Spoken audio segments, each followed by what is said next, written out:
Galatia 5 ayat 19.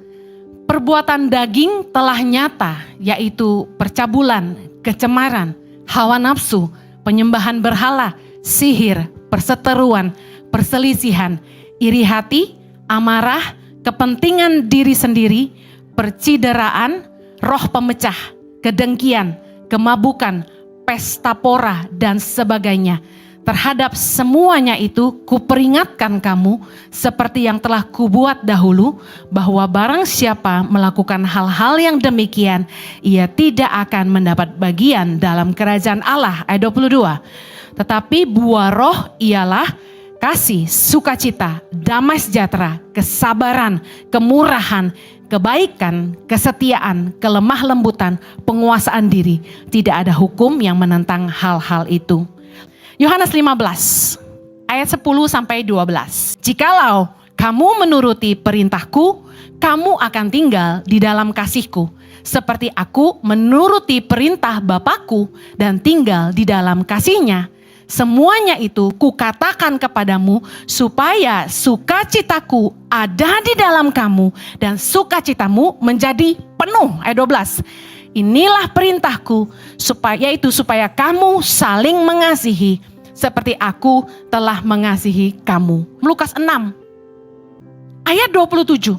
Tetapi kepada kamu yang mendengarkan aku berkata, kasihilah musuhmu, berbuatlah baik kepada orang yang membenci kamu, mintalah berkat bagi orang yang mengutuk kamu, berdoalah bagi orang yang mencaci kamu.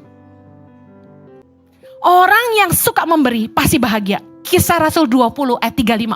Dalam segala sesuatu telah kuberikan contoh kepada kamu, bahwa dengan bekerja demikian kita harus membantu orang-orang yang lemah dan harus mengingat perkataan Tuhan Yesus, sebab ia sendiri telah mengatakan, adalah lebih berbahagia memberi daripada menerima. Galatia 5 19-21. Percabulan, kecemaran, hawa nafsu, penyembahan berhala, sihir, perseteruan, perselisihan, iri hati, amarah, kepentingan diri sendiri, percideraan, roh pemecah, kedengkian, kemabukan, dan pesta pora. Galatia 5 ayat 24 berkata, barang siapa menjadi milik Kristus Yesus, ia telah menyalibkan daging dengan segala hawa nafsu dan keinginannya. Ini Roma 8 ayat 5. Sebab mereka yang hidup menurut daging memikirkan hal-hal yang dari daging. Mereka yang hidup menurut roh memikirkan hal-hal yang dari roh. Keinginan daging, hawa nafsu itu selalu bikin kita fokus sama hal-hal duniawi. Keinginan kita yang gak ada habisnya pasti gak akan membuat kita bahagia. Roma 8 ayat 6. Karena keinginan daging adalah maut, tetapi keinginan roh adalah hidup dan damai sejahtera. Kolose 3 ayat 15, hendaklah damai sejahtera Kristus memerintah dalam hatimu, karena untuk itulah kamu telah dipanggil menjadi satu tubuh, dan bersyukurlah.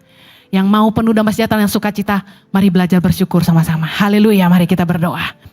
Bapa di sorga, biarlah sukacitamu dan damai sejahteramu memerintah dalam hati kami. Biarlah kedua buah roh ini ada di dalam kami, menetap di dalam kami. Kami hidup dalam damai sejahtera, kami hidup dalam sukacita. Terima kasih Tuhan, kami terima berkat-Mu. Semua yang menerima sama-sama kita katakan, Amen.